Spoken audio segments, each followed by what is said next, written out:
नारायणं नमस्कृत्य नरं चैव नरोत्तमं देवीं सरस्वतीं व्यासं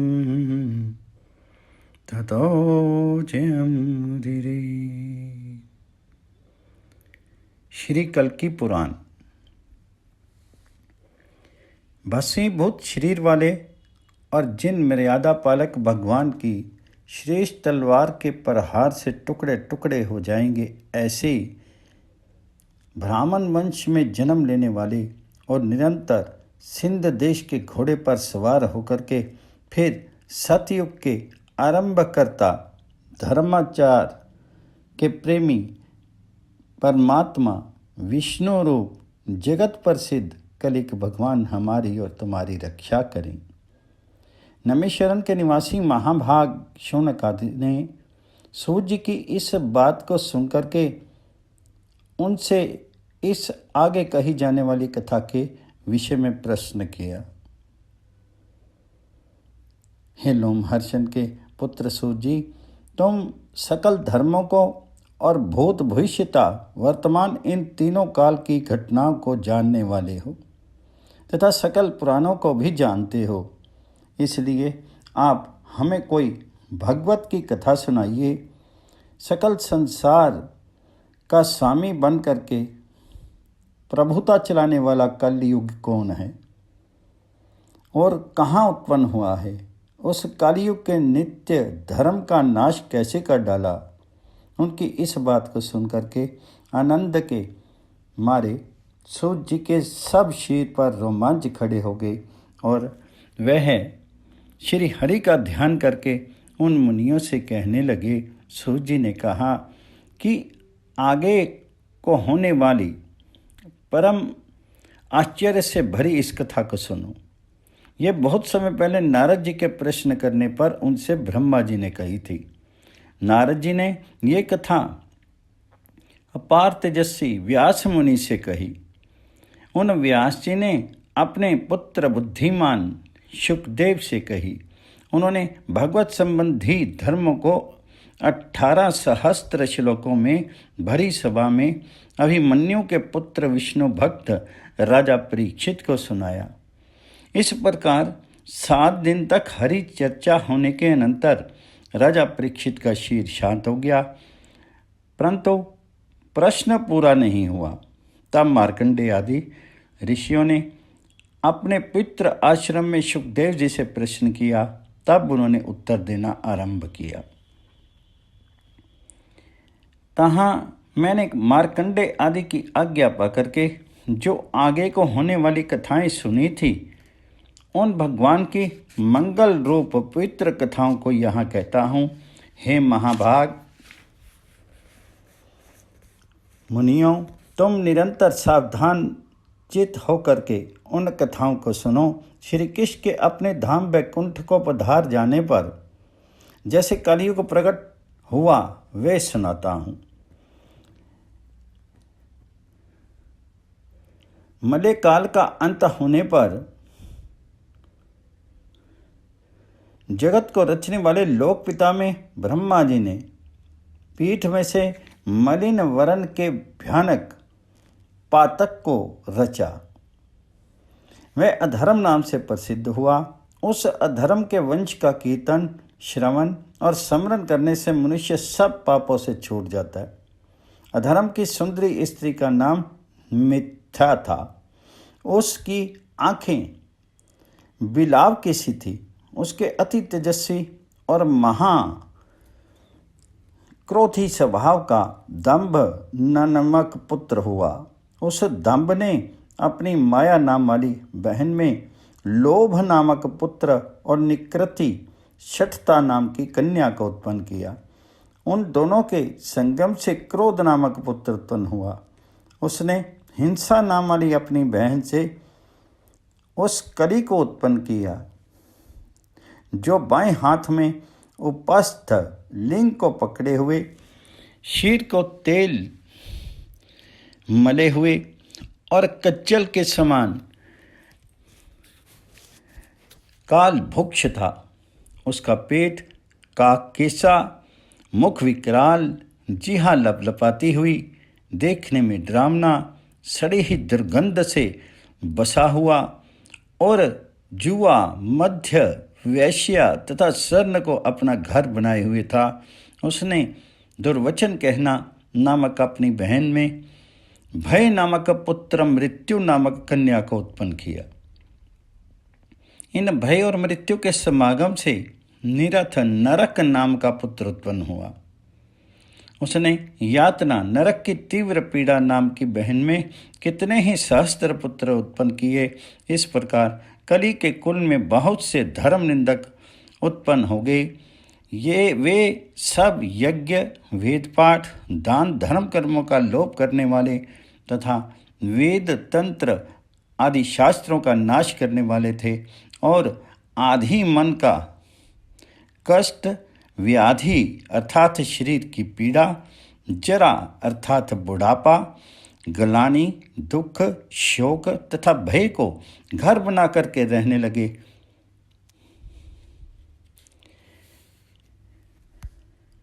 वे सब कलिराज की आज्ञा के अनुसार इकट्ठे होकर के लोगों का नाश करने के लिए घूमने लगे। तब मनुष्य धीरे धीरे भ्रष्ट होकर के अल्पजीवी और कामपरायण हो गए। पाखंड के लिए धर्म कर्म का दिखावा करने वाले, दुराचारी और माता पिता को दुख देने वाले हो गए। इनमें ब्राह्मण वेदविहीन, दीन और सदा शूद्रों की सेवा में तत्पर, प्रायः कुतर्के और विवाद करने वाले, धर्म को बेचने वाले, उचित समय पर संस्कार ना होने से अधर्म वेद को बेचने वाले, संस्कारहीन और घी तेल आदि रस को बेचने वाले, मांस विक्रेता, क्रूर, स्त्री संभोग और पेट भरने में ही मग्न, पर स्त्रियों के प्रेमी, मध्यप, वरण संकर संतान उत्पन्न करने वाले, ठिगने, पाप को बड़ी वस्तु मानने वाले, शठ, मठों को घर बनाने वाले, 16 वर्ष की परम आयु वाले, सालों को भाई मानने वाले, नीचों का संग करने वाले, विवाह और कलह करके चित्त में मलिनता रखने वाले, केश और वेश की सजावट रखने वाले, कलियुगी ब्राह्मण, धनवान होने से कुलीन माने जाने वाले और जो ब्राह्मण व्याज की आजीविका करते हैं वे बड़े प्रतिष्ठित माने जाते हैं। कलयुग में सन्यासी घर बना करके रहने के अनुरागी, ग्रस्त, अविचारी, गुरुजनों के निंदक, धर्म का चिन्ह मात्र धारण करने वाले तथा साधु का स्वांग भर करके लोगों को ठगने वाले होंगे। शूद्र प्रतिज्ञा लेने वाले और प्राय धन को हरने के उत्साही होंगे। वर कन्या का आपस में स्वीकार कर लेने ही विवाह माना जाएगा। शूद्रों के साथ मित्रता होगी, बदले में कोई वस्तु देना ही दानीपना होगा। अशक्त होना क्षमा कर हावेगी। कुछ ना कर सकने वाले वैराग्यवान होंगे। बहुत बकवाद करना पंडिताई गिनी जाएगी और प्रशंसा पाने के लिए लोग धर्म का सेवन करेंगे। धनवान पुरुष साधु माने जाएंगे। दूर का जल ही तीर्थ माना जाएगा। कंठ में जनेऊ मात्र होने से ही ब्राह्मण कहलाएगा और हाथ में दंड मात्र होने से ही सन्यासी कहलाएगा। पृथ्वी पर अन्न थोड़ा उत्पन्न होगा और बहुधा नदी के तट पर ही खेती बोई जाएगी। कुलीन स्त्रियां वेश्याओं के समान बातचीत करने में प्रसन्न होंगी और अपने अपने पति में मन नहीं लगावेंगी। ब्राह्मण प्राय अन्न के लोभी होंगे और चंडालों के घर यज्ञ करावेंगे। स्त्रियां विधवा होकर के विधवा धर्म का पालन नहीं करेंगी, किंतु शिक्षाचारणी होने में प्रसन्न रहेंगी। मेघ विचित्र वर्षा करेंगे। पृथ्वी पर अन्न थोड़ा होगा। राजा प्रजा को पीड़ा देंगे और प्रजा के पुरुष कर से अत्यंत पीड़ित होंगे। प्रजा के हतभाग्य मनुष्य कंधे पर भार धरे, हाथ में पुत्र की अंगुली पकड़े, चित्त में खिन्न होते हुए दुर्गम पर्वत और घोर वन में जाकर के रहेंगे और मध्य मास तथा फल मूल खा करके प्राण धारण कर लेंगे। कली के प्रथम चरण में ये दिशा रहेगी और लोग कृष्ण निंदक हो जाएंगे, तथा कलिकाल के दूसरे चरण में प्राणी कृष्ण का नाम भी नहीं लेंगे। तीसरे चरण में वरण शंकर हो जाएंगे और चौथे चरण में सब एकाकार हो जाएंगे और विष्णु भगवान की आराधना करना एक साथ भूल जाएंगे। अब आगे को होने वाली संसार की दिशा को भूत रूप से वर्णन करते हैं कि पृथ्वी पर वेद पाठ सौधा स्वाहा वोषट और ओमकार का प्रचार न रहने पर सब देवता आहार न मिलने से कातर होकर के ब्रह्मा जी की शरण में गए और शीन दिन पृथ्वी देवी को आगे कर लिया। ब्रह्मलोक में जाकर के क्या देखते हैं कि ब्रह्मलोक वेद ध्वनि से गूंज रहा है, चारों ओर यज्ञ का धूम उठ रहा है, बड़े बड़े महर्षि बैठे हैं। स्वर्ण की वेदी के मध्य में उज्जवल दक्षिणावर्त अग्नि शोभा पा रही है। चल पुष्प फल आदि से शोभायमान बगीचे में यज्ञ के लिए बहुत से खंभे गड़े हुए हैं और वह बहुत से सारस और हंसों के शब्द वाले सरोवरों के द्वारा मानो बटोइयों को बुला रहा है। हंस और शारदों के झुंड वायु के वेग से हिलते हुए लता समूह के पुष्पों पर स्थित भ्रमरों के समूह से व्याकुल होकर के मानो बटोइयों के प्रति प्रणाम, आवाहन, सत्कार, मधुर भाषण और अवलोकन कर रहे हैं। इंद्र सहित सब देवता अंतःकरण में दुखी होते हुए उस ब्रह्मलोक में पहुँचे और ब्रह्मा जी की आज्ञा से अपना कार्य निवेदन करने के लिए वहाँ बैठ गए। सनक सनंदन सनत कुमार और सिद्ध जिनके चरणों की सेवा कर रहे हैं, जो सदा योगासन पर विराजमान रहते हैं, उन ब्रह्मा को सब देवताओं ने प्रणाम किया। प्रथम अध्याय समाप्त। सूत जी बोले कि तदंतर ब्रह्मा जी के कहने से सब देवता सम्मुख बैठ कर के आदर के साथ कहने लगे कि हे देव, कलयुग के दोषों में धर्म की बड़ी हानि हो रही है। देवताओं की इस बात को सुनकर के ब्रह्मा जी ने उन दुखी देवताओं से कहा कि जो भक्तों के दुख दूर करने में प्रसिद्ध हैं, चलो उन विष्णु भगवान जी को प्रसन्न करके अपना कार्य सिद्ध करेंगे। ऐसी सम्मति करके ब्रह्मा जी देवताओं को साथ लिए हुए गोलोक में विष्णु भगवान जी के पास गए और विष्णु भगवान की स्तुति करके पहले ब्रह्मा जी ने देवताओं के हृदय की अभिलाषा निवेदन की। पुंडरीकाक्ष विष्णु भगवान जी ने ब्रह्मा जी की इस बात को सुनकर के उनसे कहा कि हे विभो, तुम्हारे कहने से संबल नामक ग्राम में विष्णु यश ब्राह्मण के घर सुमति नामक ब्राह्मण कन्या के गर्भ से अवतार लूँगा। हे ब्राह्मण, मैं अपने 4 भ्राताओं को साथ लेकर के कलयुग का नाश करूँगा। हे देवताओं, तुम भी अपने अपने अंश से उत्पन्न होकर के मेरे बंधु बनोगे। ये मेरी प्रिया कमल की समान नेत्रों वाली लक्ष्मी बृहदय राजा की कुमोदी नामक रानी के गर्भ से जन्म धारण करेगी और पद्मा नाम से प्रसिद्ध होगी। हे देवताओं, अब तुम अपने अंश से पृथ्वी पर जाकर के जन्म लो। मैं कलयुग का नाश करके फिर मरु और देवापी इन 2 राजाओं का राज्य पृथ्वी पर स्थापित करूंगा। फिर सतयुग को करके पहले के समान सनातन धर्म को स्थापित करूंगा और कली रूप सर्प का नाश करके अपने धाम को चला जाऊंगा। विष्णु भगवान के इस वचन को सुनकर के ब्रह्मा जी देवताओं के सहित ब्रह्मलोक को लौट गए। तदनंतर देवता भी ब्रह्मलोक से देवलोक को चले गए। हे ब्रह्म ऋषि, परमात्मा विष्णु भगवान अपनी महिमा से अवतार लेने का उद्योग करके संबल ग्राम में आ पहुँचे और विष्णु यश के द्वारा सुमति के उदर में वैष्णव, जिनमें विष्णु भगवान का अंश था, गर्भ धारण कराया।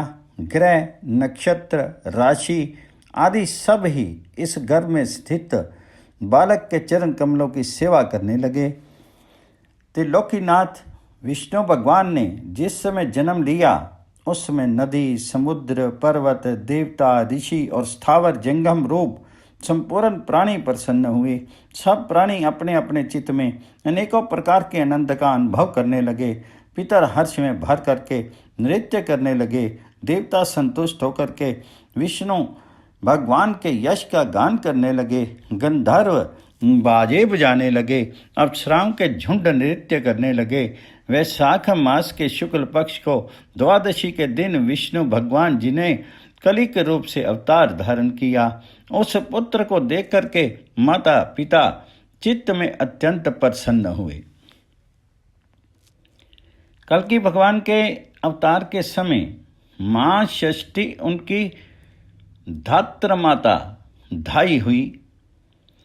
अंबिका नाभि क्षेत्री नाल काटने वाली हुई और सावित्री आकर के गंगा जल से शीत को धोती हुई कलिक भगवान जी के शीत को स्वच्छ करने लगी। श्री कृष्ण भगवान के जन्मदिन के समान उन अनंत विष्णु भगवान का कलिक अवतार होने के दिन उनके लिए पृथ्वी ने दुग्ध रूप अमृत पिलाया। मातृकाएं मांगलिक वाक्यों के द्वारा आशीर्वाद देने लगी। ब्रह्मा जी इस रहस्य को जान करके अपने शीघ्रगामी सेवक पवन से कहने लगे कि तुम सूतिका गृह में जा करके विष्णु भगवान से प्रार्थना करो कि हे नाथ, आप विचार कर देखें कि आपकी इस चतुर्भुज मूर्ति का दर्शन देवताओं को भी दुर्लभ है। इस कारण आप इस रूप को त्याग मनुष्य के समान रूप धारण करके अपने विचारे हुए काम को करिए। सुखदायक सुगंधि युक्त शीतल पवन में ब्रह्मा जी के इस वचन को सुन करके शीघ्रतास कलिक भगवान के सूत का गृह में जाकर के ब्रह्मा जी की विनय सुनाई। कमल नयन भगवान जी ने उसको सुन करके तत्काल द्विभुज रूप धारण कर दिया। उनके माता पिता इस घटना को देख करके बड़े आश्चर्य में हो गए और विष्णु भगवान की माया से मोहित होकर के ये समझा कि हमको चतुर्भुज रूप की भ्रांति हो गई है। वास्तव में द्विभुज रूप ही था। तदनंतर संबल के रहने वाले सब जातियों के पुरुष उत्सव मनाने लगे। पाप ताप रहित होकर के अनेकों प्रकार के मंगलाचार करने लगे। सुमति त्रिलोकीनाथ जयशील विष्णु भगवान को पुत्र रूप में पा करके पूर्ण मनोरथ हुई और ब्राह्मणों को बुला करके 100 गौ दान की। विष्णु यश ने भगवान जी के कल्याण की इच्छा से शुद्ध चित्त होकर के प्रधान ऋग्वेदी, यजुर्वेदी और सामवेदी ब्राह्मणों से उनका नामकरण कराया। उस समय राम, कृपाचार्य, व्यास और अश्वत्थामा ये सब ब्राह्मणों का रूप धारण करके बाल भाव को प्राप्त हुए कलिक रूप श्री हरि का दर्शन करने को आए। ब्राह्मणों में श्रेष्ठ विष्णु यश ने सूर्य की समान चारों श्रेष्ठ ब्राह्मणों को आया हुआ देख करके पुलकित शरीर होकर के प्रार्थना और पूजा करी। नाना रूप धारण करने वाले वे राम, कृपाचार्य और विष्णु यश से पूजित होकर के अपने अपने आसन पर सुख से बैठे और पिता की गोद में कलिक रूप श्री हरि का दर्शन करने लगे। उन मुनियों में श्रेष्ठ राम, कृपाचार्य आदि ने मनुष्याकार बालक रूप विष्णु भगवान को नमस्कार करके पृथ्वी के पाप रूप मलों को दूर करने के निमित्त प्रकट हुए कलिक रूप को जाना। उन्होंने इस बालक का प्रसिद्ध कलिक नाम रखा और जात कर्म आदि संस्कार करके चित्त में प्रसन्न होते हुए वहां से चले गए। तदंतर जिस प्रकार शुक्ल पक्ष में चंद्रमा बढ़ता है,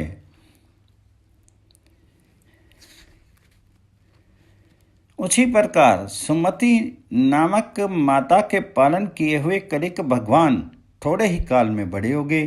कलिक भगवान के पहले उनमें बड़े 3 भ्राता और उत्पन्न हुए थे। उन तीनों के नाम कवि, माग्य और सुमंत्र थे। तीनों परम शूर और गुरु का तथा पिता माता का प्रिय करने वाले थे। संपूर्ण गुरु और ब्राह्मण इनकी प्रशंसा करते थे। गार्ग्य, भार्गव और विशाल आदि धर्मात्मा साधु पुरुष पहले उन कलिक भगवान के गोत्र में ही समुत्पन्न हुए। वे सब कलिक भगवान के वंश और आज्ञाकारी थे। इन सब का विशाख यूप राजा ने पालन किया था। ये सब ब्राह्मण कलिक भगवान का दर्शन करके संतान रहित और परम प्रसन्न हुए। कि तदंतर विष्णु यश ने धैर्यमान सब गुणों की खान कमल लोचन कुमार कलिक को विद्या सीखने के योग्य देख करके कहा कि हे पुत्र, अब तुम्हारा उत्तम उपनयन संस्कार करके गायत्री का उपदेश दिलाऊंगा, फिर तुम वेद अध्ययन करना। ये सुन करके कलिक भगवान कहने लगे कि हे पिता, वेद किसको कहते हैं और गायत्री कौन वस्तु है? क्या कैसे सूत्र से संस्कारित होने पर जगत में ब्राह्मण नाम से प्रसिद्धि हो सकती है? इसका सब तत्व मुझे बताइए। पिता विष्णु यश कहने लगे कि हे पुत्र, भगवान का वाक्य ही वेद है। सावित्री वेद माता नाम से प्रसिद्ध है। त्रिगुण सत्र में ब्रह्म ग्रंथि लगा करके त्रिगुणित करने पर उपवीत होता है। ब्राह्मण इस जनेऊ को धारण करके प्रतिष्ठा के पात्र हैं। जिन ब्राह्मणों के 10 संस्कार होते हैं, उन वेद पाठी ब्राह्मणों में ही त्रिलोकी के वेदों की रक्षा होती है। ब्राह्मण ही यज्ञ, वेद पाठ, दान, तप, स्वाध्याय और जितेंद्रियपन के द्वारा वैदिक और तांत्रिक विधि के अनुसार भक्तिपूर्वक श्री हरि को प्रसन्न करते हैं। इस कारण मैं शुभ दिन देख करके बांधवजन और ब्राह्मणों के साथ बैठ करके तुम्हारा उपनयन संस्कार करना चाहता हूँ। पुत्र ने कहा कि हे पिता, ब्राह्मण जिन 10 संस्कारों से प्रतिष्ठा पाते हैं, वे 10 संस्कार कौन से हैं? और ब्राह्मण किस विधि से विष्णु भगवान जी का पूजन करते हैं? तो पिता ने कहा कि जो ब्राह्मण से ब्राह्मणों में उत्पन्न होकर के गर्भाधान आदि 10 संस्कारों से संस्कृत होता है, तीनों संध्या में गायत्री का जप और सृजन करता है, जो तपस्वी, सत्यवादी, धैर्यवान और धर्मात्मा होता है, वह विष्णु भगवान जी के पूजन की विधि को जान करके सदा आनंद में रहता है तथा अन्य प्राणियों की संसार सागर से रक्षा करता है। ये सुनकर के पुत्र ने कहा कि जो सन्मार्ग में स्थित होकर के विष्णु भगवान जी को प्रसन्न करता है, जो त्रिलोकी के मनोरथों को पूर्ण करता है और जो इस संपूर्ण जगत का उद्धार करता है, वह ब्राह्मण कहाँ है? ये सुनकर के पिता ने कहा कि जो धर्मात्मा ब्राह्मण है, वह इस समय बाह्य द्वेषी, धर्मनाशक, बलवान कलयुग से तिरस्कार पाकर के भारतवर्ष से अन्यत्र चले गए हैं। जो थोड़ी तपस्या वाले हैं वे ब्राह्मण कलयुग के अधिकार में हैं, परंतु वे मैथुन और पेट भरने में तत्पर, अधर्म करने में आसक्त, वैदिक कर्मों से रहित, पापात्मा, दुराचारी, तेजोहीन और शूद्रों की सेवा करने वाले होंगे। वे इस कलयुग में अपनी रक्षा नहीं कर सकते। कलयुग के वंश का नाश करने की इच्छा से जिन्होंने जन्म लिया था, वह भक्त पालक कलिक भगवान पिता के इस वचन को सुनकर के और पिता के तथा अन्य ब्राह्मणों के पढ़े हुए वेद मंत्रों से उपनीत होकर के गुरुकुल में वास करने को चलेंगे। दूसरा अध्याय समाप्त।